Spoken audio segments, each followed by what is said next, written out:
Shrimad Rajchandra पत्रांक 143 part second तारीख 15/5/2000 श्री देवचंद भाई बेंगलोर। नमो अर्यंताणम नमो सिद्धाणम नमो आयर्याणम नमो उवज्जायाणम नमो लोये सवसावणम नमो समय साराय स्वानुभूत्या चकास्ते चित्त स्वभावाय भावाय सर्वभावांतरचिले मंगलम भगवान वीरो मंगलम गौतमो गणी मंगलम कुंद कुंदार्यो जैन धर्मोस्तु मंगलम सर्व मंगल मांगल्यम सर्व कल्याण कारकम प्रधानम सर्वधर्माणम जैनम जयतु शासनम ओंकार बिंदु संयुक्तम नित्यम ध्यायन्ति योगिनो कामदम मोक्षदम चैव ओंकाराय नमो नमः। श्रीमद राजचंद्र वचनामृत पत्रांक नंबर है 143। वैसे 142 और 143 एक ही पत्र है, लेकिन उसके दो पार्ट करके 142 त्रिभुवन भाई को लिखे, 143 खिमजी भाई को लिखे, और वहां के जितने ही मुख में सबको पढ़ना है पत्र।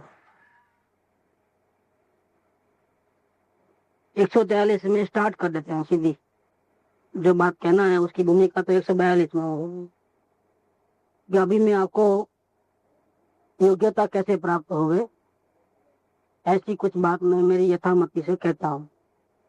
अभी आप इसका अभ्यास करते रहो और मैं भी मेरा डेवलपमेंट करो। तो मेरे को जब मंजिल मिल जाए और आपकी भी योग्यता हो जाए तब मैं आपका डिमांड पूरी कर सकता हूँ। आपके आत्म कल्याण की डिमांड तभी पूरी होगी। अभी मैं भी तैयार नहीं हूँ, मंजिल तक नहीं पहुंचा हो, और आप भी योग्यता में बहुत कमी है बहुत। तो अभी तो आप योग्यता बढ़ाते रहो, इसके लिए क्या करना वो मैं बताता हूँ। ऐसा करके 5 मंत्र यहाँ दिए हैं। नीचे की बातों का अभ्यास तो करते ही रहे, नीचे की बातों का अभ्यास और करते ही रहे, मतलब नॉन स्टॉप। सुबह 2 घंटा करना, शाम 2 घंटा करना, शाम ऐसा नहीं, करते ही रहो, मतलब निरंतर की बात, और प्रैक्टिस करते रहना है। उसमें एक नंबर जो चला कि किसी भी प्रकार उदय में आए हुए वर्तमान में जिसके कारण से राग द्वेष के भाव हो रहे हैं, अपने इफेक्ट आ रहा है, संयोगों का इफेक्ट हमारे आत्मा पे आ रहा है, तो उदय में आए हुए हैं वो कर्म। और तो ऊपर लिख दिया ना, उस लाभ को लेने की इच्छा करने वालों की योग्यता की मुझे अनेक प्रकार से न्यूनता मालूम हुआ करते हैं। योग्यता ही नहीं थी बिल्कुल, जिसको लिख रहे हैं उनकी इतनी योग्यता नहीं थी। योग्यता नहीं, वो चाहते थे कि आप सत्संग करो, धर्म लाभ दो, कुछ फायदा हो ऐसा, लेकिन वो ऊपर की बातें रहती हैं। दिमाग पूरा संसार के प्रपंच में ही रहता है। इतना है कि वो नजीक रहते हैं, मुंबई में ही रहते हैं, तो जो सुबह शाम एक आध घंटा सत्संग मिलता उसमें वो आते क्या, लेकिन वापिस नीचे उतरेगी, वापिस कोरे के कोरे ही, वापिस गड़बड़ तो करते ही रहता है। ऐसी हालत उनकी थी।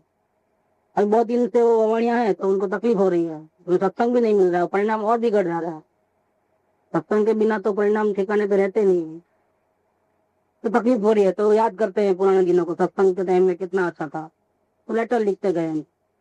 उनका जवाब में ये है,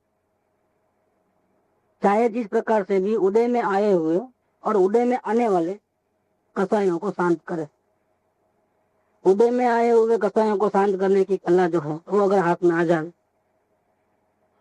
कसाइयों को मन के विचार के द्वारा नरक निगोद के भय से दबाना नहीं है, लेकिन ज्ञान के आधार से अवलोकन से उसको खत्म करना है, बंद करना है।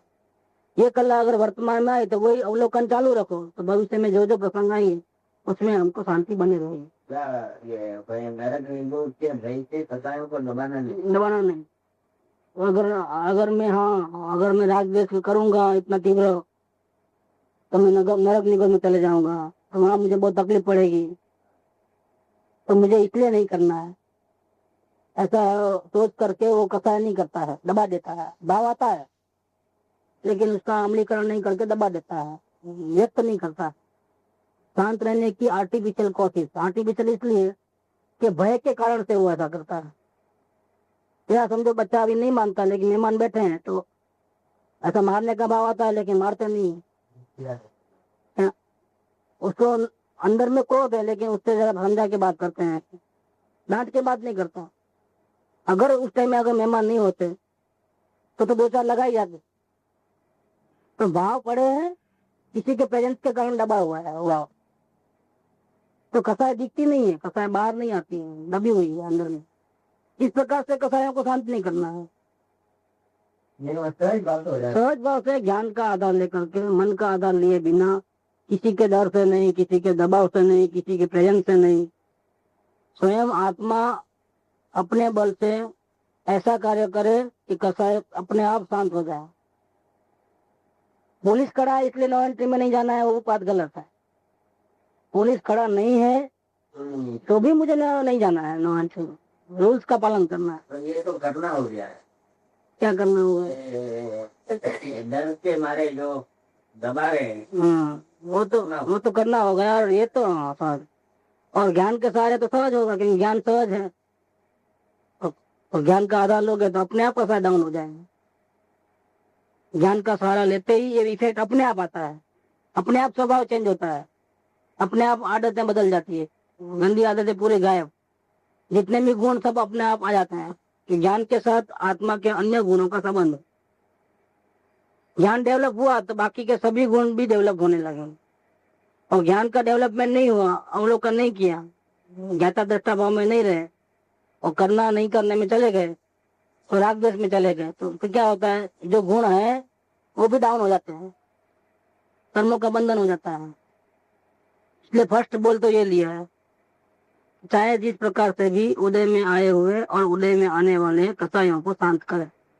ये कंडीशन है, आत्मज्ञान करना है तो ये कंडीशन है। तीव्र कसाय है, मुंह में से जैसा है ऐसा वर्ड निकल जाते हैं, चाहे जैसे प्रसंगों का बहुत इफेक्ट होता है जिस आत्मा के ऊपर, उसका काम नहीं है। गर्मी लगे तो ऐसा हो जाए, ठंडी लगे तो ऐसा हो जाए, शरीर कुछ बीमारी आए तो ऐसा वैसा हो जाए, दिमाग खराब हो जाए, दूसरा काम ज्यादा आ पड़े तो पागलपन आ जाए। ये क्या होता है, इफेक्ट होता है, प्रसंगों का इफेक्ट हो जाता है। इफेक्ट प्रसंगों का हो तो वो ठीक नहीं, वो गड़बड़ है पूरा। वो ऐसे जीवों को तो फिर आत्मज्ञान नहीं हो सकता है। तो फर्स्ट नंबर ये कसायों को शांत करने वाली बात। अब दूसरी बात, सभी प्रकार की अभिलाषा की निवृत्ति करते रहे। क्योंकि कसाय होने का कारण क्या है, गुस्सा क्यों आया? गुस्सा इसलिए आया, हमारे को हमारी इच्छा ऐसी है कि सामने वाला हमारी अनुकूल ही चले, वो अनुकूल नहीं चलता है, बस हो गई बात। तो गुस्सा आने का कारण वो अनुकूल नहीं चलता है वो नहीं है सामने वाला। गुस्सा होने का कारण हमारी वो इच्छा अभिलाषा है, हमारी जोर जबरदस्ती है उसके ऊपर कि भाई तुम हमारे अनुकूल ही चलो, हम बोले ऐसा ही करो, बस। अब वो ऐसा नहीं करता है, उसको वो मैच नहीं करता है अपनी बात। अब क्या होता है, यह क्रोध शुरू हो जाता है। इसी प्रकार ये तो क्रोध का दृष्टांत है। ऐसे सभी प्रकार के जो भाव हैं, कसाय भाव, उसका मूल कारण तो अपनी इच्छाएं, अपनी आशा अपेक्षा, दूसरों का आधार, उसकी अपेक्षा, दूसरों के संबंध, उससे कुछ चाहते हैं। हमारा प्रेम संबंध भी किसी के साथ रहता है तो भी सौदेबाजी वाला रहता है, किसी के साथ दोस्ती रहती है वो भी सौदेबाजी वाली रहती है। वो कुछ भी करे तो भी दोस्ती रहे ऐसा नहीं, मतलब स्वार्थ किसे छुपाई। पूजा छुपा है। अगर 10 साल की दोस्ती होगी लेकिन मालूम पड़ा कि ये बात उसने झूठा बोला है अपने स्वार्थ के लिए, दरार आए बिना नहीं रहेगी, वो 10 साल को भूल जाएगा। एक बात उसने झूठ बोला है हमारे से, हमको यहाँ पर तकलीफ दी है, हमारे से फायदा लेने की कोशिश की है, मालूम पड़ा, और 10 साल की सेवा चाकरी प्रेम संबंध सब एक दिन में गायब। संसार के पूरे संबंध ऐसे हैं, ढकोस ले। जब तक आपका अनुकूल चले तब तक ठीक है, और अनुकूल नहीं चले तो फिर बस, फिर तो मुंह भी नहीं देखना है। जिससे राग किया अब तक उससे अगर उसने एक बार भी गलती की तो अब ऐसा दिल में लग जाता है कि वो तेरे से बातचीत ही नहीं, तेरा मुंह भी नहीं देखना है, तुम इस रास्ते पे आया तो मैं उस रास्ते पे जाऊं। देखो कैसा होता है। साथ में उठने बैठने खाने पीने वाले दो भाई, एक छोटी सी बात के लिए तो नहीं, मेरे को भी आधा हिस्सा चाहिए। अब हर बात में आधा आधा नहीं हो सकता है, कभी कोई एक ही चीज होती है तो उसका वैल्यूएशन निकाल के आधा पैसा देना पड़ता है उसको, लेकिन वैल्यूएशन कम निकालते हैं, वो भी एक प्रॉब्लम। आपस की बात है तो वैल्यू ज्यादा नहीं, क्या लेने जाओ तो ज्यादा लगे, लेकिन है तो फिर उसका वैल्यू कम, ऐसा करके। तो एक तो ये प्रॉब्लम रहता है। और दूसरा कि ये चीज मेरे को चाहिए, मैं तुमको पैसा देता हूँ, भैया ये तो चीज मेरी, माँ बाप की निशानी है, मेरे को ही चाहिए। और वो एक चीज के लिए देखो झगड़ा है, होना है तो 200 रुपये ज्यादा ले ले, लेकिन ये चीज तो मेरा, वो बोले मेरे को चाहिए। ऐसी बातों में जो झगड़े होते हैं जो, वो जिंदगी भर चलते हैं। जिंदगी भर भाई भाई का मुंह नहीं देखता है, एक दूसरे के प्रसंग में नहीं जाते हैं, खड़े नहीं होते हैं, देखते ही वो अंदर में प्रॉब्लम हो जाता है। ये सब क्या चीज है? ये हमारी वो अपेक्षा है कि हमको ऐसा हो तो ठीक, ऐसा हो तो ठीक, ऐसा नहीं होना चाहिए। ऐसे जितने भी आग्रह है हमारे, वो सब गड़बड़, पूरी गड़बड़। सभी प्रकार की अभिलाषा की निवृत्ति किया करें।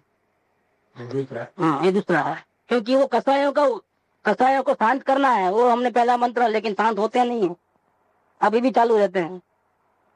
हम लोग करने पर भी वो बढ़ चढ़ते रहते हैं, अभी वो दबते नहीं है। इसका कारण क्या है? इसका कारण बेसिक क्या है? इच्छा है। अब वो डिसेंडिंग ऑर्डर में लिया है। इसका मूल क्या कसाय होते हैं, उसका मूल क्या? पहले कसाय को निकालने की बात करें, पर हम अंदर में जाते हैं मूल में, कि भाई जब तक इच्छा है तब तक कसाय होंगे। बेटर ये है कि तुम इच्छाओं का ही खत्म कर दो, पूरा खात्मा कर दो। किसी से कोई आशा अपेक्षा नहीं हो, एकमात्र मुक्ति चाहिए और कुछ नहीं चाहिए। अनुकूलता होवे तो भी ठीक, प्रतिकूलता होवे तो भी ठीक, जो भी होवे, मुझे तो मुक्ति चाहिए। मुझे किसी से कोई लेना देना नहीं है। अब आपको कोई कसाय नहीं होगा, ये तो कसाय होते रहेंगे, गलते रहोगे। सभी प्रकार की अभिलाषा की निवृत्ति करते रहो। आएंगे एक के बाद एक विचार, गौण कर दो, गौण कर दो, गौण कर दो। ऐसा व्यक्ति विचार आएगा, लेकिन उसको गौण कर दो, इसको ध्यान मत दो।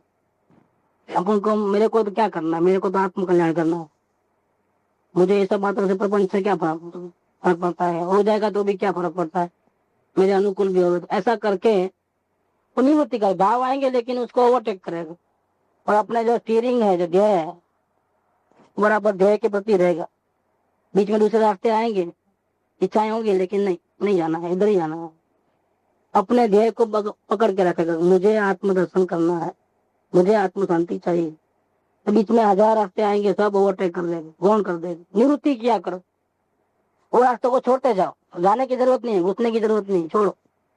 अपना जो मूल ओरिजिनल ध्येय है उसको ही पकड़े रहो।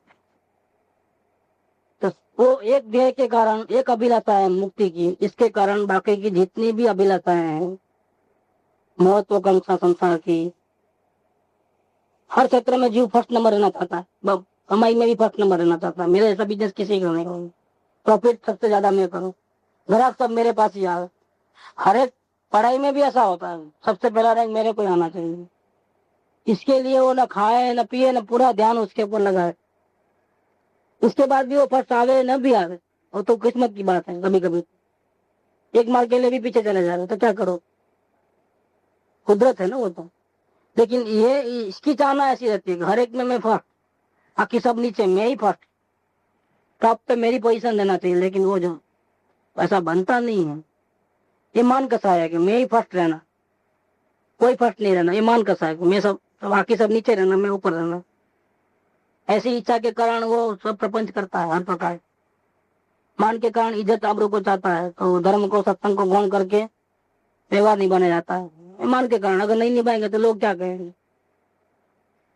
तो ये इच्छा के लोग भी हमारे अनुकूल बातें करें, हम धर्म कर रहे तो दूसरा हमको सपोर्ट करे, घर वाले पूरे सपोर्ट करें, ऐसी भी एक अपेक्षा रहती है कि वो हमारे पर काम का ज्यादा बोझा नहीं डाले। थोड़ा काम उन्होंने कर ले तो क्या होता है, क्योंकि हम आत्मज्ञान के रास्ते पे जा रहे हैं, तो सब सपोर्ट तो करना ही चाहिए ना। हमारा टाइम बर्बाद होता है, हमको ध्यान करने का टाइम नहीं मिलता है। तो सबसे आशा अपेक्षा रहे, या हमको आत्म ध्यान करने का है और लड़के बोले कि नहीं जाना है यात्रा पे, दुकान में बैठो, आज जरूरत है, ऐसा है तैसा है, या हम लोग नहीं जा सकते उस पार्टी में, आप जाके आओ, और हमको बोझा लगे। हमारी वो अपेक्षा रहती है कि वो हमको ना बोले, खुद ही कर ले जो भी करना है। बिजनेस भी वो खुद ही करे, पार्टी में भी वो खुद ही जाए, हम तो एक ही काम करेंगे, सत्संग और आत्म ध्यान। दूसरा हम कुछ काम करने को तैयार नहीं। वो भी अपेक्षा हुई। वो भी अपेक्षा हो गई ना। तुम्हारा अपेक्षा के बगैर आगे कैसे बढ़े? बढ़ सकते हो, वो अपेक्षा रही समझो, और अपेक्षा पूरी नहीं होती है तो क्या होगा, अंदर में एक प्रकार का कसाय होगा। तो बच्चे लोग इतना भी साथ देते नहीं, बच्चे लोग इतना भी साथ देते नहीं, वो अंदर में रहता है। तो हमारा ध्यान तो आत्मा के प्रति रहना चाहिए। इसके बदले बार बार बच्चे आ जाते हैं, बार बार वो जो चिंता, जो उद्वेग, उसमें फंसे रहता है जी। शांति को पाप हम ये सब रोकने वाले रास्ते हैं। आत्म भावना ऐसी होती है कि चाहे जैसे प्रसंग में ही मुझे आत्म कल्याण करना है, और भावना नहीं देखिए 128 में, चाहे जितने दुख परिसर उपसर्ग हो, चाहे जितनी आदि व्याधि उपाधि हो, नरक जैसी वेदना क्यों ना हो, मुझे तो करना है। इसको बोलते हैं आत्म भावना। सब अनुकूल रहे और मुझे आत्म भावना, वो ठीक नहीं है, वो कंडीशन हो गई। परमात्मा को मिलना है, लेकिन हमारी कंडीशन है कि हमको तकलीफ नहीं पड़ना चाहिए, तो हम देखें, नहीं तो फिर हम दूसरा तकलीफ को ठीक ठाक करें। ये क्या हो गया, ये भावना कंडीशनल नहीं चले, बिल्कुल अनकंडीशनल सरेंडरशिप चाहिए। मुझे किसी भी हालत में, चाहे जितनी तकलीफ पड़े, तो भी मुझे आत्म कल्याण करना है। गलती मेरी है, मैं क्यों किसी का आधार लूं, कोई रोकता तो नहीं है मेरे को, लेकिन मैं ही अपेक्षा रख रख करके मैं अपने रास्ते में मैं अवरोध खड़ा करता हूँ। अपेक्षाएं रहेंगे तो अवरोध है, अपेक्षा रहना ही नहीं चाहिए किसी बात, मुक्त रूप से। मेरा काम मैं किसी प्रकार से मैं मेरी जिम्मेदारी से करूंगा, नहीं होता हो तो पूछ लेना, ऐसा अभी बना है तो मैं क्या करूं, मेरा दिल कहता है कि या ध्यान करूं, और उसी टाइम में ये प्रॉब्लम आ गए, मेरे को तो बहुत बोझा लगता है, मेरा दिमाग ठिकाने पे नहीं रहता है, बहुत उनके ऊपर गुस्सा आता है, इतना भी सपोर्ट नहीं देते हैं, इतना भी सत्संग में जाने नहीं देते हैं, मेरे मुंह से भी कुछ बातें निकल जाती हैं। हम पिक्चर में थोड़ा जाते हैं तो आत्म कल्याण करने जाते हैं, आपका क्या बिगड़ता है, 24 घंटा थोड़े जाते हैं, 1 घंटा ही जाते हैं ना, इतना भी नहीं, क्या गुलाम हो गए क्या हम, ऐसे ऐसे वर्ड निकलते हैं मुंह से, क्या वो वर्ड निकलते हैं, बहुत खतरा हो जाता है। फिर ये अपने ही रास्ते में अपनी अवरोध बनाता हूँ। कोई बात हम प्रेम से कर सकते थे, और या दूसरा प्रकार से भी हम हमारे आत्म करना चालू रख सकते हैं, लेकिन वो नहीं करना है ना, अपनी मनमानी करना है। ऐसे सिचुएशन में हम पूछ ले, राय ले, तो क्या तकलीफ होती है सदगुरु से, कि ऐसा प्रसंग आया है, ये आपका क्वेश्चन है, तो क्या करना, कैसे करना, क्योंकि ये तो कॉन्ट्रास्ट तो नहीं होगा तो हमारा पुण्य का उड़े, अगर सपोर्ट मिलता है तो, नहीं मिले तो क्या करोगे, लो चलो आपका उड़े है, तो किसको पूछोगे आप। तो ये घर्षण तो होने ही वाला है। जब हम असल में तो क्या है कि रास्ते पे चलेंगे तो टक्कर होने वाली है, तो संभाल के ही चलना पड़ेगा। घर में आप कैसा भी चलो, बगीचे में, रास्ते पे चले तो ध्यान रख के ही चलना पड़ेगा, आँख कान सब खुला रख के ही चलना पड़ेगा, क्योंकि पीछे से कोई हॉर्न बजावे तो भी सुनना है, और आगे भी कहीं टक्कर न लगे, सब देख भाल के ही चलना पड़ता है। घर में बैठे रहो तो कोई ध्यान रखने की जरूरत नहीं, बैठे रहो एक जगह। जब हम मोक्ष मार्ग में चलना चाहते हैं, तब जो प्रसंग पहले बनते थे वही प्रसंग अभी बनते हैं, लेकिन वो प्रसंग हमको दुखदायी बन जाता है। क्या घर में बच्चे लोग धमाल करे, तूफान करे, गली गली भाषा में नाचे कूदे, तो हमको अच्छा लगता है, घर भरा भरा लगता है, देखो। और अब वही प्रसंग है, हटो यहाँ से, यहाँ पुनः हट जाते हैं, तो क्या है, जो प्रसंग पहले अच्छे लगते थे, अब वही प्रसंग, पहले मेहमान का आना जाना हो तो हम ठीक ठीक बात करें, मैं 2 घंटा निकाल ले, मेहमानों के ऊपर अपना इंप्रेशन डाले, अपनी अच्छी अच्छी बातें कर करके उनको इंप्रेस करे, किसी की बुराई करके उसको नीचा गिराए, हम ऐसे नहीं करते, हम उनसे ऐसा करके 2-4 घंटा निकल जाए, उसको बिना मांगे सलाह दे, आप ऐसा नहीं ऐसा करो, ऐसा नहीं ऐसा करो, उसकी देखो इसमें टाइम निकल जाए। ऐसे ही कर। अभी वो आए तो जैसे यमराज आ गया, क्या करें, अब भागो। कोई सुनता नहीं हमारे थे, हम ही सब परपंच करते बस दुनिया का बेकार का बढ़ा के फैसला हमारा भी था। बहुत परेशानी है। तो ये सब जो है हमारी लगी हुई आग है, लगाई गई। हम असल में आत्म कल्याण चाहते हैं तो ये सब अभिलाषा नहीं रखते, दूसरे के साथ कोई संबंध ही नहीं है। मालिक भी नहीं था आत्मकल्याण। हाँ बोलो, अरे यही बस पैसा कमाना, संयोग ठीक ठाक रखना, सबसे ऊंचा रहना, कैसे पैसा झूठ बोलकर कभी कमा लेना, माया कपट करना, अंदर में एक बाहर में एक, और उसमें ही तुम्हारा जीवन का चारों कसायों को हमने पाल के रखे था। माला जब हो गया और तो बहुत हो गया, इतना भी करे तो जैसा कि गंगा नहाया, शायद इनके पाप जैसे धुल गए 2 घंटे के अंदर। 2 घंटा 1 घंटा, आधा घंटा 5 हो गया। उसमें भी चल रहा है ज्ञान कहीं और माला कहीं, बाद में पूरा दिन यही था। तो इतनी सारी गुलामी में जीव रहने को आदत डाली हुई है, अब उसको बोलो कि अपने आत्मा के बल पे रहो तो थोड़ा तकलीफ तो पड़ेगा नहीं पड़ेगा। हर वक्त चाय में शक्कर के बिना नहीं चले, इतनी तो गुलामगिरी है। अब वो किसी के बिना अपने आप अपने बल पे जीना है और किसी भी अपेक्षा नहीं रखना है, तो बहुत बड़ी बात है। लेकिन वो तो करना पड़े, क्योंकि परमात्मा को मिलना है तो कंडीशन तो नहीं चले कोई भी। इसीलिए दूसरे लोग क्या सोचते हैं, अभी दुख ही नहीं जाती ऐसे हम गए ना तो क्या सोचते हैं, ये गुलाम बन गया उल्टा से। हाँ, क्योंकि अभी आपको वो बच्चों के सहारे रहना पड़ता है ना। पहले तो बच्चे आपके लकड़ी के अंदर रहते थे नीचे, अभी क्या है, बच्चे जैसा बोले ऐसा करना पड़ रहा है। तो वो क्या सब क्या समझते हैं कि गुलाम हो गए। बस वैसा ही है, वो पागलों की दुनिया में उल्टा, पागल हमेशा दूसरों को पागल देखता है।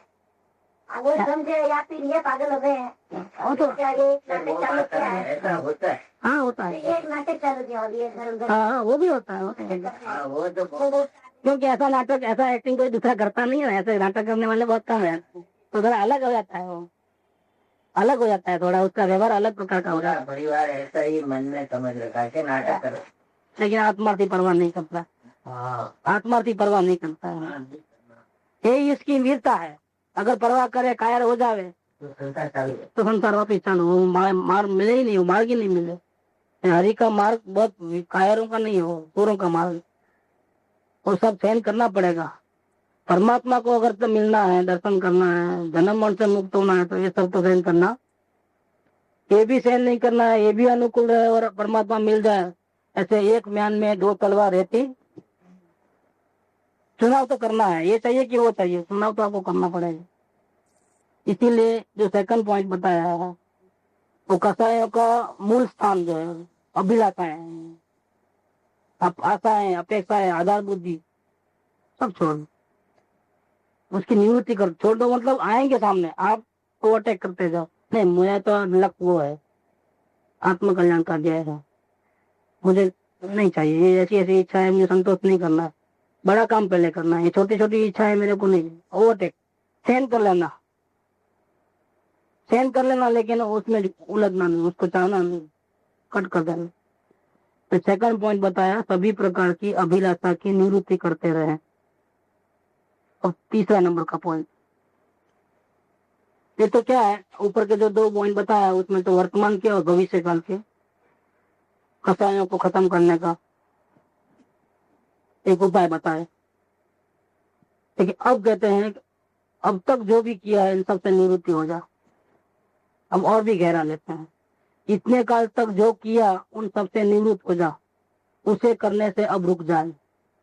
क्या किया अब तक, हेरा फेरी, उठा पटक करना, नहीं करना, राग द्वेष, अब अभी वो शांत करने वाली बात नहीं रही, अभी क्या राग खत्म ही कर देना है, करना ही नहीं, इस लेवल पे आ जाओ और वो हो जाएगा आसान है। अभिलाषा नहीं रहेंगी तो वो इजीली हो जाएगा, अभिलाषा है तो फिर वो नहीं होगा, लेकिन अभिलाषा नहीं है तो राग द्वेष खत्म हो सकता है।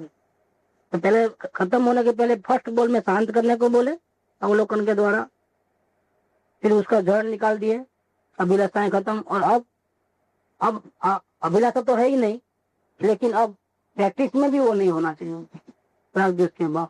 वो सभी सही। हाँ, तो आसान हो जाएगा।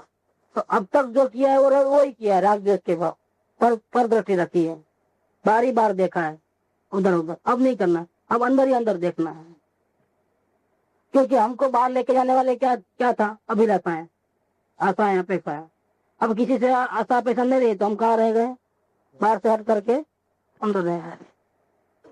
तो इतने काल क्या किया, बार ही बार देखा, देखा, सुना, चखा, यही बार की बार प्रवृत्ति। अब उन सब से निवृत्त हो जा। 5 इंद्रिय और मन का व्यापार है, उससे निवृत्त हो जा। उसे करने से अब रुके, उसका इस्तेमाल करने से, बाहर नजर रखने से रुक जाओ। अब नहीं करना है, जो गलती हो गई हो गई, अब स्टॉप, अभी गलती नहीं करना। इस प्रकार से अपने को अलग कर देना है, दुनिया से बिल्कुल अलग हो गए। जो चाह नहीं तो चिंता गई, चाह नहीं चिंता गई, मनवा बेपरवाह, जिसको न कछु चाह वो है साहन के साथ। उसको कोई चाह ही नहीं, न जीने की तमन्ना, न मरने की इच्छा, कोई चाह ही नहीं है तो फिर वो किसी के आगे झुकता नहीं। हमारे दिल में कुछ अपेक्षा है तो हम झुकते हैं। हमारे दिल में कोई अपेक्षा नहीं है, चाह नहीं है, इच्छाएं नहीं है, अपेक्षा नहीं है, आजाद हो गए बिल्कुल, कोई चिंता की बात नहीं है। शान के साथ भले झोपड़ी में रहता है लेकिन राजाओं का राजा है। क्यों? क्योंकि जरूरत नहीं है हमारे। वो अंदर देखना बाहर देखना है, एक दृष्टांत करो तो बराबर। अंदर देख, जैसे पहले नमक का दर्शन तो दिया था, कैसे देखना हो अंदर। ये सब यहाँ तो आत्मा बैठा है, सारी दुनिया को देखने वाला, और निरंतर जानना जानना हो रहा है। और जानने जानने में कोई ना कोई पदार्थ आता है, वो बाहर का देखना, बाहर, हाँ बाहर का देखना हो तो कुछ ना कुछ दिखता है, सुनाई देता है। अवलोकन बाहर का देखने में, अवलोकन भी बाहर का देखना है, क्योंकि राग द्वेष है वो हमारी अवस्था को देखते हैं तो बाहर ही देखते हैं। अभी तो अवस्था को देखा है, स्वयं को कहाँ देखा है। तो अवलोकन जो भावों को देखते हैं वो भी बाहर देखना है, और अवलोकन नहीं करते हुए और कुछ देखते हैं बाहर का, दुनिया का, वो भी बाहर देखना है। तो क्रम ऐसा है कि पहले पूरा दिन बाहर देखता था, अवलोकन के माध्यम से उसको अंदर ले आए कि भाई आप निरंतर भावों को देखो। तो भावों को देखने से क्या हो गया, गाली सुनाने वाला नहीं देखा, उस टाइम में जो क्रोध होता है वो देखा। अंदर जो तो वहां से लखटा बाहर से और अंदर, रोटी नहीं दिखी, ध्यान में रसगुल्ला नहीं दिखा, लेकिन रसगुल्ला खाते वक्त जो स्वाद हमको आ रहा है, मजा आ रही है, वो जो भाव हो रहे हैं, जो अच्छा लगता है वो देखा, रसगुल्ला आओ, और ये अपने भाव दिखने लगे। अवलोकन में ये होता है। तो पहला काम अवलोकन में बाहर से कटी हो जाता है, बाहर देखना ही बंद होकर के भावों को देखना, इतना अंदर आया। अब और अंदर जाना है। ये भी, ये जो अवलोकन ये भी बाहर का ही, और बाहर का इसलिए, बाहर का पहले जैसा बाहर था वैसा नहीं है, बराबर इसमें, हाँ बराबर। अभी और अंदर आना है। अंदर आना है तो क्या करना है, भावों को देखना बंद करो। भावों को कौन देख रहा है, ज्ञानी अपने अपन उसको देख। तो ज्ञान है वो नहीं दिखता है, राग दिखता है, विकल्प दिखते हैं, विकल्प को जानने वाला नहीं दिखता है। तो विकल्प देखा किसने, तो विकल्प को देखने वाला मौजूद है कि नहीं, तो विकल्प को देखने वाला तो स्वयं मौजूद है, तो उसको तो देखता नहीं। तो अभी हम ध्यान में बैठे, विकल्प आ रहे, हाँ तो आवे तो आवे, हमको हटाना नहीं। विकल्प आ रहे तो हम अगर बस मैं भगवान हूँ ऐसा, तो किसको जानने वाला मैं हूँ ना, नहीं तो कैसे दिखता था वो। नहीं अभी कोई विकल्प आया तो हम वो ध्यान में आए कि मैं भगवान हूँ, तो वो विकल्प था, वो तो अपने आप, वो तो आया ही है, आप नहीं बोलोगे तो भी जाएगा वो। जाएगा। कोई भी विकल्प रहता है क्या, वो गया, दूसरा आया, तीसरा आया, ऐसा ही जाता है। ऐसे करते आप रोकोगे तो भी नहीं रोकेगा वो। ऐसे होते होते निर्विकल्प दशा आई, तो नियंत्रण। हाँ वो प्रैक्टिस इधर का ही ध्यान देगा, ज्ञान का ही ध्यान देगा कि मेरी मौजूदगी है, हर समय में मैं हूँ। वो तो चेंजिंग है, वो तो सीन्स है, लेकिन ये टीवी का पर्दा है जो ज्ञान है। वो उस पे चैनल बदलती है तो नए नए सीन आते हैं, नए नए विकल्प आते हैं, अच्छे बुरे कई प्रकार। आए तो आए, मेरे को क्या फर्क पड़ता है, क्योंकि अभी तो और अंदर जाना है ना। अभी भावों को नहीं देखना है, अभी तो जो भावना हुई कि आत्मा दर्शन करना है, आत्म कल्याण करना है, उसको सफल करना है। तो वो सफल करने के लिए क्या करना है कि जिसके आधार से, जिसको देखने से वो भावना सफल हुई उसको देखना है। तो भावों को देखेगा तो पहले अवलोकन में देखता था इस प्रकार से, तो फिर परमात्मा को देख ही नहीं पाएगा, तो मोक्ष मार्ग में आएगा कैसे। इसीलिए अब भाव होते हैं लेकिन भावों को देखना नहीं होता है। भावों को देखने वाला कौन, वो शाश्वत रहता है। देखने वाला एक है, भाव कितने हैं, वो आते हैं जाते हैं, और ये यहाँ रहता है। टीवी का पर्दा नहीं बच जाता है, टीवी का पर्दा वही रहता है।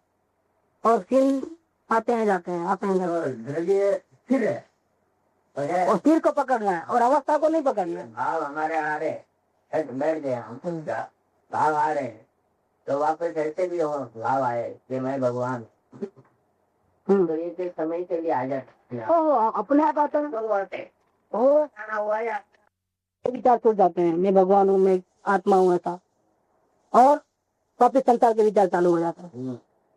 तो ये स्थिति ठीक नहीं, तो इसमें स्लिप हो गया वापिस। इसके बदले वो स्थिति अच्छी है। कौन सी? मैं भगवान कि संसार का विकल्प तो आया ही नहीं, और मैं भगवान हूँ विकल्प आए, अब वो भी हट गए और जैसा शून्य में रह गए हम, जैसा कोई भी विकल्प नहीं है, संसार का नाम है भगवान हूँ ऐसा। वो भी ज्यादा देर नहीं, वो ज्यादा देर नहीं है, लेकिन वो स्थिति अच्छी है, क्योंकि जब भगवान हूँ ऐसा तो विकल्प छूटा तो वापिस पहले वाले स्थान पे नहीं गए हम, संसार के विकल्पों में विकल्प हो जाना समझाओ, और दीप चले गए और अंदर जाना हुआ कि जहाँ हमको विकल्प की भी सहारा की जरूरत नहीं है, हमको आत्मा को देखना है, लेकिन भगवान हो ऐसा विकल्प करने की भी हमको जरूरत नहीं पड़ी और बाहर भी नहीं आए। बिना विकल्प के, न संसार के न अपने आत्मा के, कोई विकल्प के बिना भी हम अंदर में शांति में रह पाए, ये हमारी प्रकृति अच्छी रही। भले थोड़ी देर आए, लेकिन वो बार बार आना ही चाहिए। इस प्रकार हमको कोशिश के द्वारा बार बार जाना चाहिए, ताकि न संसार का विकल्प रहे, न मैं भगवान हूँ, मैं आत्मा वैसा विकल्प रहे, और सीधा अंदर चले जाए एकदम स्ट्रेट फॉरवर्ड। और वहां जितनी देर रह सके इतनी देर रहे, बस जब हम आखिरी तलवे पे पहुंच जाएंगे तब चमत्कार होने वाला है। जैसे खोदते गए 10 फीट खोदे और बाहर निकल गए, थक गए, अब बाकी कल खोदेंगे, तो कंटिन्यूशन नहीं रहा। लेकिन 10 फुट खोदने के बाद भी और खोदते हैं, और खोदते 24 फीट तक खोद लिए, तो इतना नजीक गए हम। 25 फुट पानी है, छोड़ नहीं दिए, 10 फुट खोद वापिस कल करेंगे ऐसा नहीं, और अंदर गए। अब बाद में क्या होगा, जब 25 फुट को खोदे तब और जहां हमको पहुंचना था वहां पहुंच गए, तो उसका जो इफेक्ट आता है, जैसे पानी निकलता है, ऐसा ही कोई अपूर्व चीज होती है। सारे विकल्प संसार के, न अपने आत्मा संबंधी पूरे विकल्प खत्म और कार्य हो जाता है। मैं आत्मा हूं ऐसा पक्ष भी जब तक रहेगा, ऐसा विकल्प भी जब तक रहेगा, तब तक आत्मा के दर्शन होने वाले नहीं। तो क्या करना, वो विकल्प को भी नहीं करना, ऐसा नहीं, आप आत्मा को देखो, वो विकल्प अपने आप बन जाए। नहीं तो बोलते हैं कि नहीं, अब एक भी विकल्प नहीं करना है तो मैं आत्मा का विकल्प भी नहीं करूंगा, तो भैया तेरी स्थिति नहीं है। अगर तुम आत्मा का विकल्प नहीं करोगे, दुकान का विकल्प जरूर आएगा तेरे क्या, और तो और खराबी हो जाएगी। ऐसा नहीं करना है, ये हकीकत है कि जब तक आत्मा का विकल्प है तब तक आत्मा के दर्शन नहीं होते हैं, ये हकीकत है। लेकिन उसके लिए हमको आत्मा का विकल्प नहीं करना है, ऐसा भाव रखने की जरूरत नहीं है। वो भी ऐसी ऊंची दशा आने पर अपने आप जैसे 25वां फुट खोदा तो पानी दिखेगा। आपका काम तो खोदते जाना है, जो भी आगे ओवरटेक करो। मेरी नजर तो आत्मा के ऊपर है, बस जानने वाला कौन है उसके ऊपर मेरी नजर है। ऐसा ही करते जाए, आत्मा एक ही ध्यान, एक ही निष्ठा, वो भी आत्मा से नजर हट जाए। हाँ, सब हट जाएगी पूरे टोटल। भले ही वो स्थिति ज्यादा देर नहीं रहती है, तो भी हमको प्रयास तो वैसा करना है, क्योंकि अभी हमारा लक्ष्य बहुत सुना, बहुत समझा। ज्यादा समझ के क्या करोगे, अभी तो प्रयोग करना है, और जो आखिरी का प्रयोग है वो करना है, वेद ज्ञान वाला प्रयोग करना है। ये बात इधर कहते हैं तीसरे नंबर में, कि इतने काल तक जो किया, मतलब बार ही बार देखा, सुना, चखा, राग द्वेष किए, उठा पटक की, हेरा फेरी की, अब उन सबसे निवृत्त हो जा। उसे करने से अब रुके, मतलब अंतर्मुख होने का प्रयास चालू कर। ये वेद ज्ञान है, ये वेद ज्ञान में है, तो अंतर्मुख होने का प्रयास चालू करो। और नंबर 4 में आओ, आप परिपूर्ण सुखी हैं ऐसा माने, ऐसा मानना, और बाकी के प्राणियों की अनुकंपा किया करो। बाकी के जो आपके आजू बाजू में जो दूसरे नौकर चाकर है, कुटुंब परिवार वाले हैं, जिनको ये रास्ता नहीं मिला है, जिसको ये मार्ग नहीं मिला है, उनके ऊपर दया भाव रखना, अनुकंपा करना। बेचारा ये कब समझेगा इस मार्ग को, इतना सुंदर मार्ग है, मैं भाग्यशाली हूँ कि मेरे को रास्ता मिल गया है। दूसरे पे अनुकंपा करने से अनुकंपा क्या है कि दूसरे के ऊपर से जो क्या होता है कि मेल नहीं जमता है दोनों का, हमारा और दूसरों का विचारों में बहुत बड़ा अंतर हो गया है। वो मोही प्राणी रहे और हम निर्मोही हो गए, बार बार विचार में मेल नहीं है, बार बार कॉन्ट्रैक्ट होगा। वो बोलता पार्टी में चलो, बोलता नहीं मुझे नहीं चलना है। उसको बोझारूप लगता है, उसको जाना ही पड़ता है, वो जाना ही पड़े तो खराब लगे, ऐसा हो जाता। दोनों के विचार में बहुत बड़ा अंतर। वो सिनेमा चलो तो बोला मुझे नहीं चलना है। हर बात में ऐसा होता है। तो क्या होता है, उनके ऊपर अनुकंपा करने से कॉन्ट्राडिक्शन नहीं होंगे। हाँ हो जाती है, लेकिन क्या होता है, गलती होती है इस बारे में, खासतौर पर मुमुक्षुओं के। क्योंकि इसमें क्या होता है, इसमें एक ऐसा रहता है भाव, अगर वो उसकी वो जबरदस्ती करे सामने वाला मोही प्राणी, तो क्या होता है, तो ये भी हट में आ जाता है, जिद में आ जाता है। हट में आता है तो गड़बड़, ऐसा बहुत केसेस बन गए कि वो हट में आ जाते हैं, तो फिर वो क्या घर्षण होता है। तो वो कच्चा है, वो मुमुक्षु है। कच्चा इसलिए कह दिए ना इधर, आपको अभी क्या करना है, आप अपने रास्ते पे बराबर चले हो, कसाया को शांत करे हो, अभिलाषा को खत्म करे हो, और बाहर देखना बंद करके अंतर्मुख देख करके अंदर का प्रयोग चालू करके रखे हो। तो फिर बाहर वाले को क्या उसके समझ लेना देना, बाहर वाले तो अभी मोही प्राणी है। आप अपेक्षा छोड़ दिए, वो थोड़ा छोड़ेंगे आपने। आपने तो, आपको तो कोई अभी रास्ता मिल गया तो आप तो मजे में हो समझो, लेकिन वो, उसको नहीं मालूम है कि कैसे करना, तो वो तो आपसे अपेक्षा रखेगा ही रखेगा। तो उसको अनुकंपा होगी तो क्या होगा, नहीं भी जाना होगा तो हाथ जोड़ करके प्रेम से समझा करके होगा।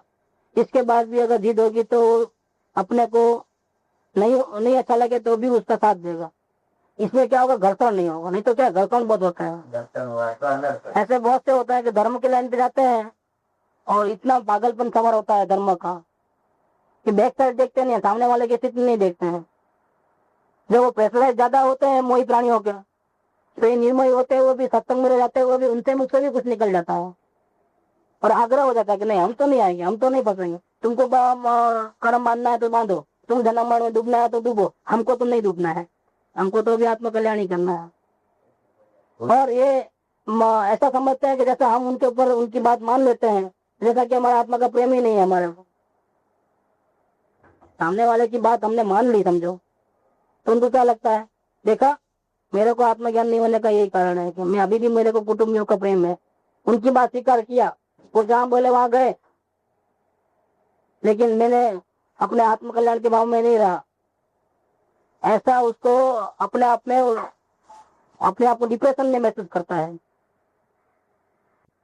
अपने आप को ऐसा लगता है कि इन्हीं कारणों की वजह से, दूसरों के प्रेशरों के कारण से, और मैं उनको राजी रखने का प्रयास करता हूँ, इन्हीं कारण से मुझे अभी इन सब के ऊपर अभी भी मेरा मोह छूटा नहीं है, इसीलिए मुझे आत्म कल्याण नहीं होता। एक नया प्रॉब्लम शुरू हो जाता है। तो वो इसीलिए इसकी फर्ज ये बनती है कि खुद को ये मार्ग मिला है तो उस पे वो जितना बने वो आगे चले, लेकिन घर्षण को टाले। अपने आजू बाजू जो जीव है, मोही प्राणी है, तो मोही प्राणी तो जिद करेंगे ही करेंगे, उनको तो अज्ञान है इसलिए जिद करेंगे ही करेंगे। लेकिन हम समझदार हैं, हम इसको उपतर समझ करके उसको सहन करें। ये सच्चे मुमुक्षु की परम कर्तव्य, परम कर्तव्य, ये कर्तव्य, नहीं तो क्या बहुत प्रॉब्लम हो जाएगी। रत्नाकरण सावकाचरण में सदाशिव कासरीवाल जी ने ज्ञानियों को भी ये शिक्षा दी है, ज्ञानियों को ऐसा करना। ज्ञानियों को जो 16 कारण भावना के अंदर सबसे पहले दर्शन विशुद्धि भावना है, दूसरी भावना ऐसा करते करते 5वीं भावना है विनय भावना करते। विनय भावना में ज्ञानियों को सावधान किया है कि तुमको भले आत्मज्ञान हुआ है, लेकिन तुम्हारे आजू बाजू सब कैसे हैं, मोही प्राणी है, सगे संबंधी, व्यापार, ग्राहक, तुम जिसका संबंध होता है, और तुमको राग भी है। अभी तुम ऐसा नहीं है निर्मोही हो, एकदम बिना राग के हो गए हो, जब तुमको किसी की जरूरत नहीं है तुम जंगल में चले जाए, ऐसा भी तुम नहीं हो। तुम डिपेंडेंट भी हो उनके ऊपर। तो तेरा राग जब तक विद्यमान है, अंदर के पावर से जब तक तेरा राग खत्म नहीं हुआ है, तब तक तुझे विनय भावना में रहना है। तो सबसे पहले तुझे किसका विनय करना, तो विनय में एक वो लिंक दिया है, सबसे पहले तुझे जगत का, लोगों का विनय करना।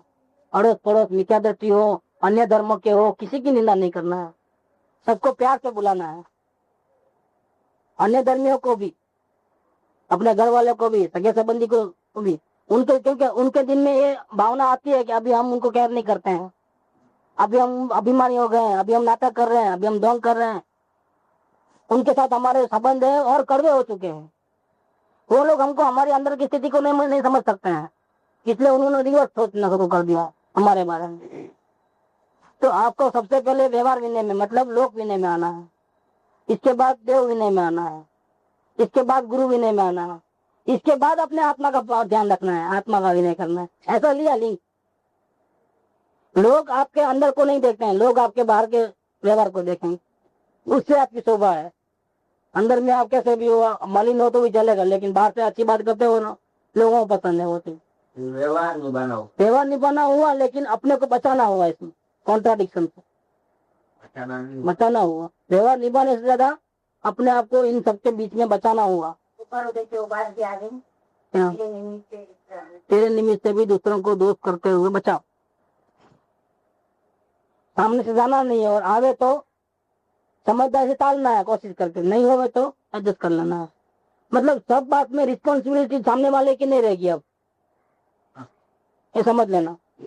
हमको फायदा चाहिए, हमको परमात्मा चाहिए, तो पूरी रिस्पॉन्सिबिलिटी हमारी रहेगी।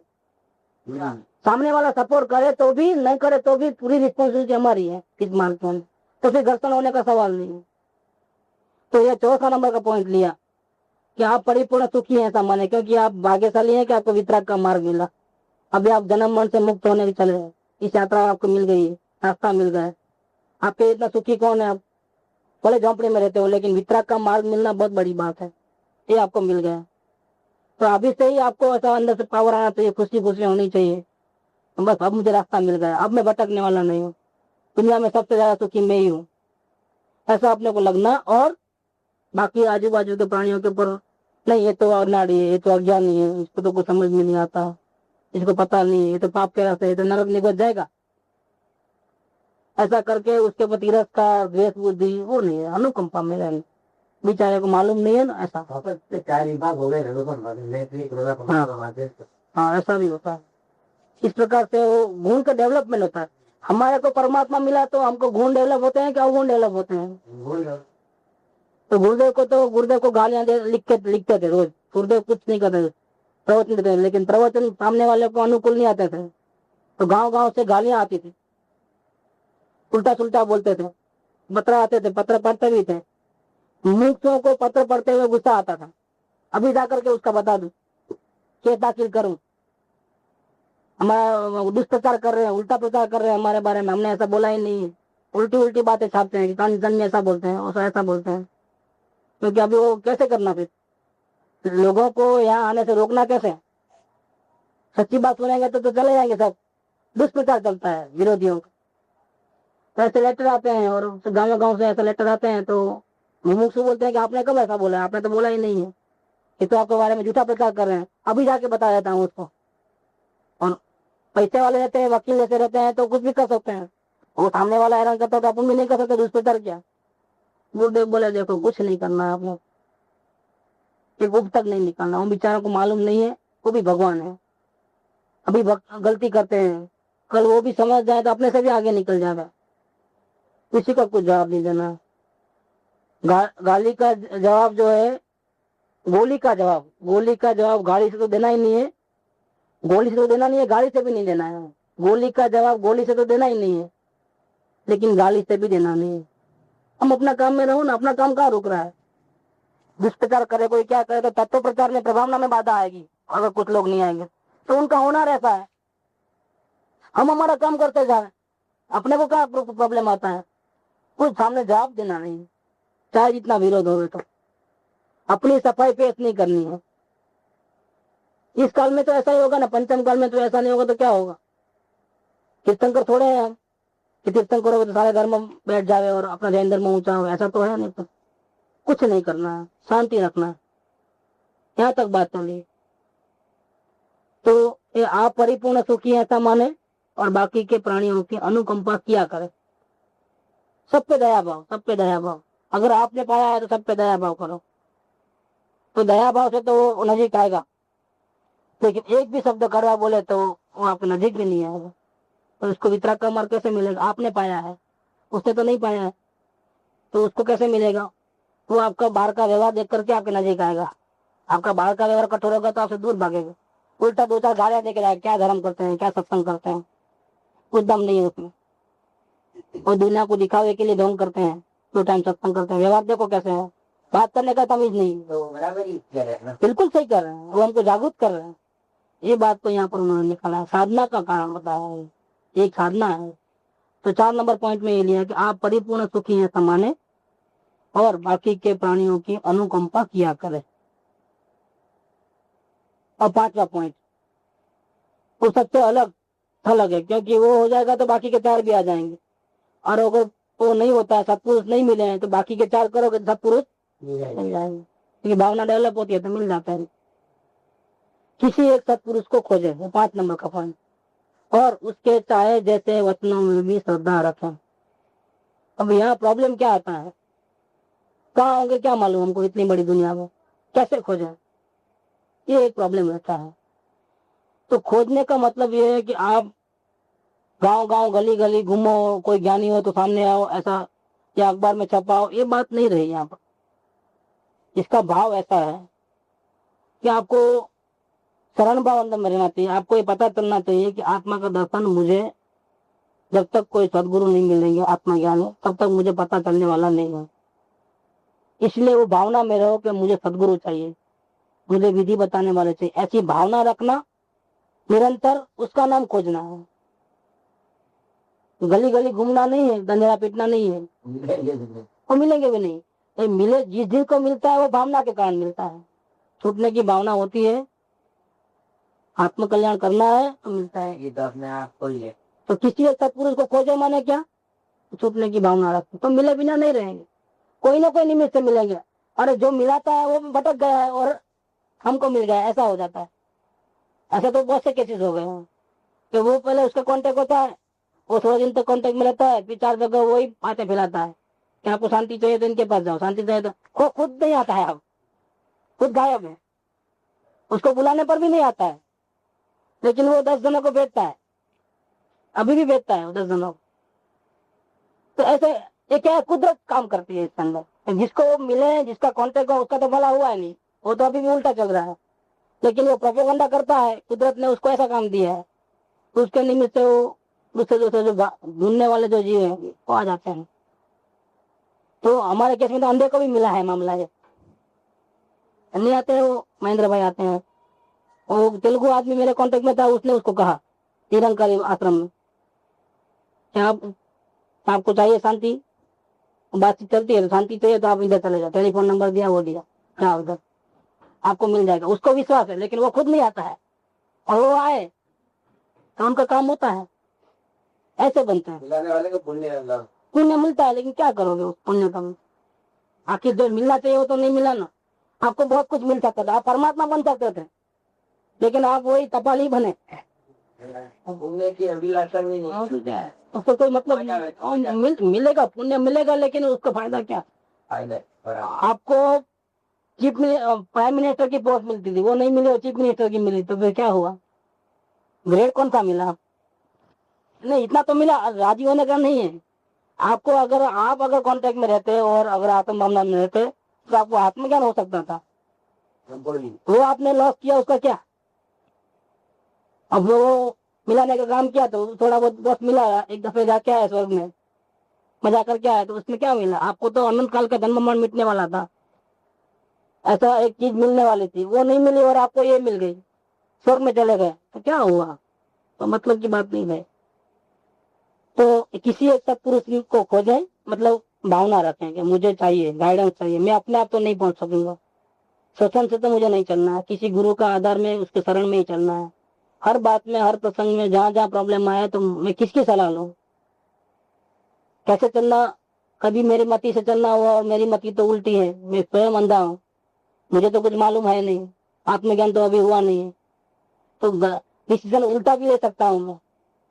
एक दफे रास्ते से गुजर गए तो सही डिसीजन ले सके, लेकिन कभी रास्ते पे गए नहीं, ऐसे अनजाना आता है। और प्रसंग तो हमेशा आते हैं उदय में, कभी गलत डिसीजन ले लिया तो क्या होगा। हैदराबाद से बेंगलोर तक आने के जो रास्ते हैं उसमें कितने क्रॉसिंग आते हैं, अब वो गलती से जो वे है वो नहीं पकड़ा, राइट के बदले लेफ्ट चले गए तो क्या होगा। अच्छा, अभी 50 किलोमीटर, 100 किलोमीटर, 400 किलोमीटर तक बिल्कुल बराबर आ गए सही रास्ते पर, इसके बाद जो चौरास्ता है वहाँ गलती कर दिया तो भी क्या होगा? आप ऐसा नहीं कर सकते 400 तक तुम्हें बराबर चलाओ तो मिल ही जाएगा। अरे भाई तुम बैंगलोर के बॉर्डर पे आकर के भी तुम भटक सकते हो वापिस रॉन्ग रास्ता लिए। तो जब तक मंजिल पे नहीं पहुंचे तब तक आपको गाइडेंस की बहुत जरूरत है। इसका क्या करोगे? इसीलिए उसके चाहे जैसे वचनों में श्रद्धा रखो, क्योंकि हमारे को ज्ञानियों के वचन समझ में नहीं आता है। अगर समझ में आवे तो हम भी ज्ञानी बन जाए, लेकिन फिर भी हमको श्रद्धा से वो काम करना है। डॉक्टर की दवा भी हम श्रद्धा से लेते हैं, तो ज्ञानियों के वचन में भी हमको श्रद्धा से काम करना पड़ता है। फिर जो जहाँ वो ले जाना चाहते हैं उसको तो हमने कभी देखा नहीं। तो तरीका जो बताते हैं वो भी अनजाना तरीका है। जो दुनिया में जो तरीके चलते हैं पूजा पाठ आदि, वो तो इसमें तरीका है ही नहीं। वो तो अलग धर्म का तरीका बताते हैं, वो कभी सुना नहीं है, कभी उस रास्ते पे चले नहीं है, तो अटपटा लगे कि सारी दुनिया तो पूजा पाठ सामाजिक प्रतिक्रमण करने को बोलती है, ये खाओ और ये नहीं खाओ बोलती है, उपवास करो, ये करो, माला पहनो ये बोलती है। आप कौन सा रास्ता बताए? आप तो गुस्सा नहीं करना ऐसा भी नहीं बोलते, बीड़ी छोड़ देना ऐसा भी नहीं बोलते। आप में तो कोई विधि निदान तबचा तो है ही नहीं कुछ। तो ऐसा लगे कि जैसा कि कोई दूसरा अलग रास्ते पे जा रहे हैं, कहीं मिलेगा कि नहीं मिलेगा, क्योंकि मेजोरिटी दूसरा रास्ता बता रहे हैं। मेजोरिटी क्या, सभी लोग दूसरा रास्ता बता रहे हैं, और एक इधर ही कोई अलग मामला है कुछ। हाँ, वो तो कितना फाइटिंग करे हमारे साथ, जेठमल जी करके हम्पी आश्रम में है, सारी रात जागते खड़े खड़े। तो सजात्म स्वरूप परम गुरु, सजात्म स्वरूप परम गुरु, 78 की उम्र, और इतने वो सारे संसार से कट गए हैं, लेकिन मंत्र में अटक गए हैं। सारे जगह से छूटे तो कहाँ अटके, यहाँ अटक दो। अब उनको बोले कि तुम अवलोकन करो, भक्ति भक्ति तो ठीक है, साइड में जितना हो थोड़ा बहुत रखो, नहीं करो ऐसा नहीं, लेकिन मेन अवलोकन करो। अवलोकन नहीं होता है उनसे, समझ में भी नहीं आता है उनसे। तो हम ऐसा नहीं बोलते कि हम बोलते हैं देखो कृपा ऐसा बोलते हैं, देखो कृपा एक एक पन्ने पे लिखा है, बताया, देखो अवलोकन, देखो अवलोकन। भक्ति भी बोली है, लेकिन मेन बात तो अवलोकन की बोली है, देखो आप। तो विरोध भी नहीं कर सकते, डाउट क्रिएट होगा माइंड के अंदर। अब मेरा रास्ता पकड़ा वो सही है कि आप बोलते हो सही है। मेरे को तो झूठा बोल नहीं सकता, क्योंकि मैं तो इनको रख देता हूँ सामने, इनके ही गुरु को मैंने सामने रखा। अब वो ऐसा उलझन में आया, पूछा नहीं, बहुत उलझन में आया। हम लोग बेलारी गए थे तब आए थे, लेकिन वो सच्ची भावना नहीं होती है तो लेट आए तो 5 प्रवचन जाने के बाद आए हो। जो उनको पूछना था वो 5 प्रवचन में पूरी बातें आ गई थी टोटल। फिर भी शॉर्ट में फिर पूरा समझ लिया, लेकिन शॉर्ट में लिया तो समझ में आता ही नहीं लोगों। रात भर गुस्से में रहे, रात भर सोया नहीं, बिल्कुल लाल लाल, सुबह देखो तो आंखें देखो तो लाल लाल। फिर साथ में सोना हुआ था वहां, जहाँ वो भी वहां आए थे बारगांव से। सुबह उठते ही पूछो भक्ति नहीं करोगे क्या? क्या इसको पूछे, क्योंकि उनको भक्ति का भूत है ना। और हमारा कोई ऐसा नियम नहीं है कि इतने बजे ये करना वो करना। हाँ चलो, हमको करना है, बैठ गए भक्ति में, लेकिन भक्ति में आराम बराबर ध्यान लगे, उनका ही ध्यान नहीं लगे। तो बोले अभी भक्ति में उनका ध्यान नहीं है, उनका तो वो शल्य है, अवलोकन सत्ता की भक्ति सर। सारी रात सोए नहीं, तो क्या करे। अभी उनको अच्छा लगे इसलिए पहले थोड़ी बहुत हमारी भक्ति ली, लेकिन देखा कि उनको कोई उमंग नहीं आ रहा है किसी बात का, तो उनको जो प्रिय से प्रिय भक्ति है वो हमने लेना शुरू कर दिया, ताकि उनका दिमाग, लेकिन आराम बराबर हो, पाना पड़े ही नहीं। भक्ति की खुद ही बोले और खुद ही नहीं गा रहे हैं, बिल्कुल कैसे हो गए कि समझ में नहीं आ रहा है मेरे। खुद ही बोले अभी उठो, बस आधा घंटा हो गया है। क्या बताएं, ऑफिस चर्चा में वापिस आ गए, सीधा प्रश्न किया कि आपके गुरु तो गांधी स्वामी है। हाँ है, तो जैसे कानी स्वामी ने ज्ञान मार्ग बताया और सब लोग भटक गए, ऐसे आप भी ज्ञान मार्ग बताते हो सबको। हमारे हिसाब से हम सच्चे हैं। ज्ञान मार्ग, अवलोकन माने ज्ञान मार्ग बताया और भटक गए कई लोग, क्योंकि कानी स्वामी के तो वो आग्रही वो होते हैं ना मानने वाले, किसी की बात मानते नहीं। फिर कानी स्वामी के जो किस्से लोग जो उनको मानते हैं बहुत कट्टरपंथी रहते हैं, अनुकंपा वाले नहीं है। तो प्रॉब्लम यहाँ से शुरू होता है, दूसरे जीवों पे अनुकंपा नहीं हो, दूसरे जीव तो सब फालतू है। हमको तत्व ज्ञान का बहुत बड़ा नॉलेज है, हम ही सबसे आगे हैं। सब ऐसे चीज ही है क्या उनके? तो अब भी भूसा चल गया है, जो ऊंची बात मिली है तत्व ज्ञान की, वो पति नहीं, वो पति नहीं है, और उसका भूसा घुस गया अंदर में। उसको आप ऐसा प्रेम से समझाओ कि आत्मा का दर्शन कैसे करना, चलो अपन चर्चा करें। हाँ, हमको सब मालूम है। आपको क्षेत्र का नाम आते हैं, सातों के नाम आते हैं, द्रव्य गुण पर्याय मालूम है, निश्चय व्यवहार मालूम है, समय सार की गाथा आती है, आपको नहीं आती है? क्या बात करें आपसे? वहाँ पर सदगुरु की जो महिमा यहाँ कर रहे हैं, वहाँ उनके सामने करे तो गालियां दे रहे। गुरुदेव नहीं जानते थे क्या ये मेरे शिष्य सब ऐसे है? नहीं, गुरुदेव तो उनका तो उदय अलग प्रकार का था। उनको तो जो शास्त्र में जो उनको तो मूल बात था, मूल दिगंबर जो थे उनके पास ये सब परमागम थे, लेकिन उसका अर्थ नहीं जानते थे वो। तो वो लोग सब क्रियाकांड में पड़ गए थे और मुनि पद में पड़ गए। मुनि नहीं होते, अपने आप को मुनि बनाना, ऐसा करना, वो सब उसमें विकृति आने लगी इसके अंदर। अभी वही है, अभी भी वही है जो, लेकिन फिर भी सच्चाई सामने रखना करके उनके ही मूल ग्रंथ पढ़ के दुनिया के सामने सत्य जाहिर किए। तो सत्य क्या चीज है, और जैन धर्म, जैन नाम से कितने झूठे झूठे पाखंड चल रहे हैं जो प्रभु का मार्ग नहीं। तो उनका तो क्या काम था कि जैसे तीर्थंकर तुल्य काम था। समझदार नहीं होगी का उनको आचार्य, हाँ दिगंबर, मूल दिगंबर उनको आचार्य देव का काम। लेकिन वो उनके पास कभी पढ़ते ही नहीं थे वो लोग, और क्रिया करने फंसा देते थे। जैसे यहाँ अपने शास्त्रों में भी लिखा हुआ है सब, आत्मज्ञान ही मेन है, सम्यक दर्शन, ज्ञान, परित्राणी, मोक्ष मार्ग, लेकिन वो बात नहीं बताते। उपवास करो, ये कंदमूल मत खाओ, रात्रि भोजन मत करो, वो बात बताएंगे। बाधा ले, वो बात बताएंगे, लेकिन वो बात नहीं बताएंगे सम्यक दर्शन, ज्ञान, परित्राणी, मोक्ष मार्ग, वो बात बताएंगे ही नहीं। है शास्त्र में। वैसे वहां भी ऐसा होगा कि मूल बात जो वितराग का मार्ग वो छुपा दिया, और क्रियाकर्म की जो बात है, पूजा भक्ति की बात है, त्याग तपस्या की बात है, मुनि बनने की बात है, वो बता दिया। वहां पर भी ऐसा चला। तो तत्व का प्रकाशन उन्होंने किया सिद्धांतों के आधार पर, मूल सिद्धांतों के आधार पर। उनका ध्यान किसी को पर्सनल ट्रीटमेंट देना, अलग अलग समझाना, अलग अलग, वो बात नहीं है। जनरल शास्त्र पढ़े उतना, फिर आगे आज इतना पूरा हुआ, कल तो आगे इसके द्वारा सत्य को प्रकाशन किया। उधर उसको समझाना, इसको समझाना, वो बात नहीं। जिसको समझना है समझे, नहीं समझना नहीं समझे। हमारा तो ये मामला कीड़ा नहीं तो योग्यता नहीं है तो क्या करें, उल्टा भूसा घुस गया कई लोगों को। क्योंकि अब नॉलेज तो मिला, समझ में तो आया, लेकिन वो बुद्धि में आया, ज्ञान से समझ नहीं आई। ऐसा उल्टा हो जाता है कार्य। टाइम भी अपना पूरा होना है। 5वां पॉइंट तो है किसी एक सत्पुरुष को खोजें और उसके चाहे जैसे वचनों में भी श्रद्धा रखें। ये 5 अभ्यास अवश्य योग्यता को देते हैं। मतलब हमको ग्राउंड तैयार करा देते हैं। से भवन बनाना है तो पहले फाउंडेशन देना चाहिए, तो फाउंडेशन की बातें हैं। अगर ऐसा होगा तो हम जरूर आत्मज्ञानी बन सकता है। और 5वें में चारों का समावेश हो जाता है। अगर 4 बातें हमको कैसे चलना, कैसे अवलोकन करना, कैसे अंदर में नजर रखना वो नहीं मालूम, कैसे व्यवहार करना वो भी हमको नहीं मालूम है, तो सत्पुरुष मिलेंगे तो आपको सब बातें समझा देंगे।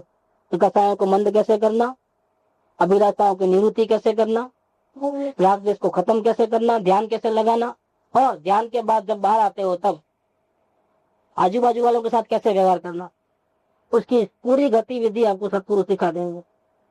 ऐसा अवश्य माने। अधिक क्या कहूँ, चाहे जिस काल में भी यह 5वां प्राप्त हुए बिना इस पर्यटन का अंत आने वाला नहीं है। जब तक सत्पुरुष नहीं मिलेंगे आपकी यात्रा शुरू नहीं हो सकती।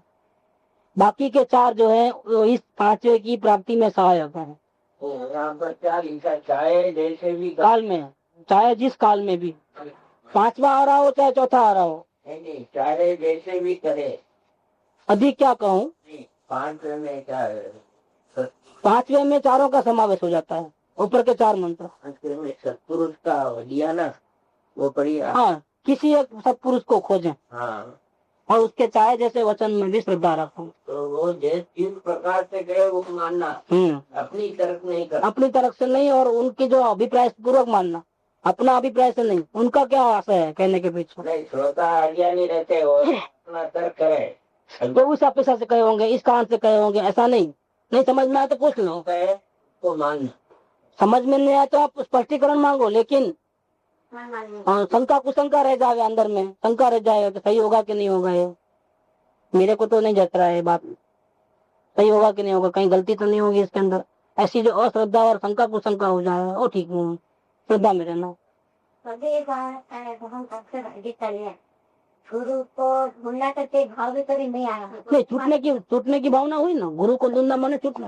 हाँ बस, पर गुरु सदगुरु मिले वो तो उसको भावना के कारण अपने आप मिलता है, भावना। हम भावना नहीं बस फिर भी हमारे पर ऐसे गुरु मिल गए वो तो भावना के कारण। भाग्यशाली ऐसा मतलब राज्य बनाया हाँ वो महिमा वो महिमा तो आती है। वो अभी आई तो फिर अभी आया कि देखो हम कितने हैं अब आपसे पूछा लगा हम स्वाध्याय कर रहे हैं तो वो सारे बोले हम वहाँ से छूट आए पर ज्ञान के लिए गए तो हम लोग मनमानी किए स्वाध्याय कर रहे हैं तो मनमानी किए प्रवचन के लिए गए तो हम मनमानी कर रहे हैं